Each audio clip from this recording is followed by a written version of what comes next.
Today's episode of Voiced is from r/true off my chest and is about a shocking betrayal witnessed on a family outing and a parent's conflicting decisions over a daughter's boundary. What happens when trust is shattered and boundaries are tested? Subscribe if you enjoy. And my husband and I have been married for almost 10 years. We have 3 kids, 5 years, 3 years, and 9 months. Around 2.5 years ago, I discovered he was having an affair that had been going on for around 6 months. We separated for some time. I went to therapy. We went to marriage counseling. We took about 10 months apart and supposedly working on ourselves and working on our marriage before officially getting back together. During that initial reunion phase, we surprise conceived our youngest. Until very recently, my husband had seemed very committed to fixing what he had destroyed in our marriage. He jumped through all of the hoops, or I thought he had. Believe me, I read the books and I followed the rules and I made all of the demands. And he did everything he was asked to do. It wasn't always smooth sailing.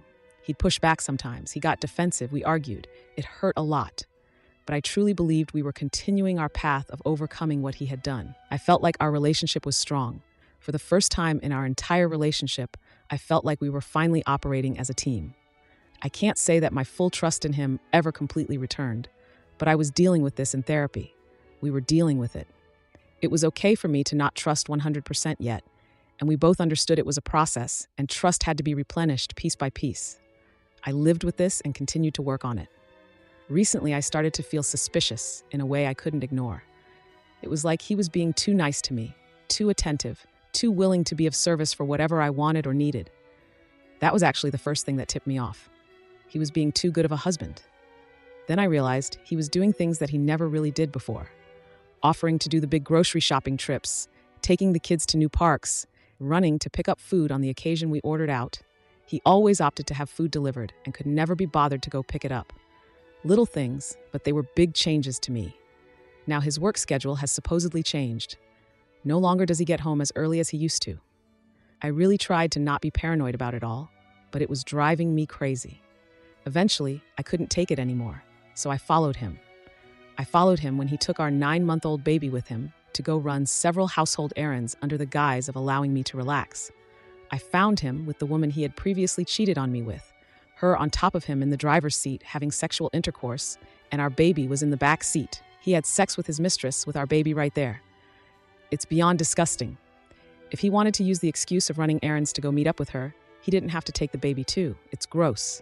He knew he was going to meet up with her for sex. Why would you take the baby? He said the baby was asleep and in the rear-facing car seat and has no clue what's going on. It's no different than when we have sex in our bedroom with the baby asleep in our room. How dare he?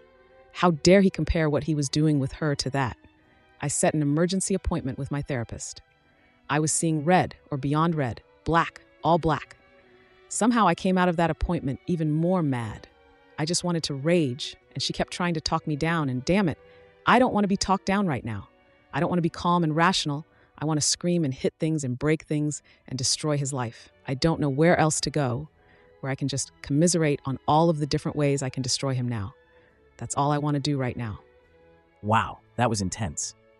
It's a painful reminder that relationships can quickly spiral into chaos when trust is shattered. But when it comes to boundaries, especially within families, the dynamics can shift dramatically too. Take, for instance, a different scenario revolving around a daughter returning home from university, grappling with her own set of challenges. This next story touches on the complexities of family life, where communication and respect for boundaries play pivotal roles. Let's dive into how a household navigates these tricky waters and the unexpected conflicts that can arise from seemingly simple issues. My wife, 39 years old female, and I, 36 years old female, have a daughter, technically my stepdaughter, but I've raised her since she was 5, 19 years old female, from a previous relationship of my wife's, her father is not in the picture, who has come back home after her first year at university. She's picked up a new and problematic issue since she was last home for an extended period of time surrounding laundry. Basically, she has established a boundary where nobody is to touch her clothes. Her reasoning is that she's concerned something will go missing or get damaged, thinks it's just gross for us to go through her stuff, and is an adult who deserves privacy. All fine. We have 3 young children in our home, 9-year-old female, 9-year-old female, and 2-year-old male, so plenty of washing to keep us entertained. The issue is that she has a habit of monopolizing washing facilities to the extent where we're effectively prevented from being able to get any other laundry done. For example, last weekend she put a wash in before work and hung it out on the line at around 11 a.m. She then left for work 12 p.m., 10 p.m. Her wash was dry within an hour, and obviously she wasn't going to be back all day. We had a few days' worth of washing to get through, so my wife, her mom, took everything off the line and folded it. We got through 5 other loads that day. She was not happy when she got home and said that she'd been very clear that we weren't to touch her things. When we explained the situation above, she said it was first come, first served, not something we've ever said, and that since the next day was due to be nice also, we should have just waited to get through it the next day. That really upset us. We've offered her a weekly laundry day where we'll avoid using the machine so she can have freedom to do as she pleases on that day, but she said once a week won't cut it. Fair enough, but there are 5 other people in the house that need clean clothes, bedding, and towels. Other than that, all we can really suggest is that she keeps on top of her washing. If she's at home, we'll ask her to clear her clothes from the machine, dryer, or washing line as needed, but like any 19-year-old, she has a social life and work commitments and is often busy. She's upset because she says we're not respecting her boundaries, whereas we've pointed out that while "don't move my clothes" is objectively reasonable, it's not fair for her to do so at the inconvenience of everyone else in our home. Essentially, the last conversation we had ended up with her in tears because we said, as long as situations like Saturday keep occurring, we'll continue to move her stuff. Just for your information, we do fold her clothes carefully and leave them in a basket in a communal living area so they're kept together in good condition and we're not going in and out of her room. We normally have a good relationship with her, so this is all a bit unusual. We've asked her if everything else is okay, and she says yes and seems otherwise normal in and of herself, and she's normally reasonable. So are we being unreasonable? So our daughter is being massively unreasonable in that we're being pushovers for not being tougher on her from the beginning. We've shown her the comments, and unfortunately she's still insisting that we're the unreasonable ones. We'd never considered the local laundromat. She's absolutely furious, and my wife has ordered a lock for the washroom door to enforce the 2-week rule. Hopefully a couple of weeks hauling her stuff to and from will help her see the light. A slightly calmer update this morning. Our daughter came to talk to us and mentioned that she had found the transition back home hard and had maybe become a bit territorial over her stuff while at university. She then asked if she could please have a laundry day and be allowed to use the machine. Her place of work is closed Mondays, so that's now her day, and we've said that she can use the machine on other days.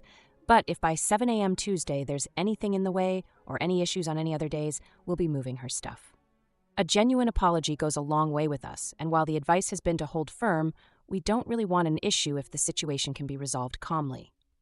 We've also made it clear that if her things do have to be moved on any day, other than Monday, which is totally hers, and we get any grief about it, we'll go back to a 2-week ban, and there's no going back.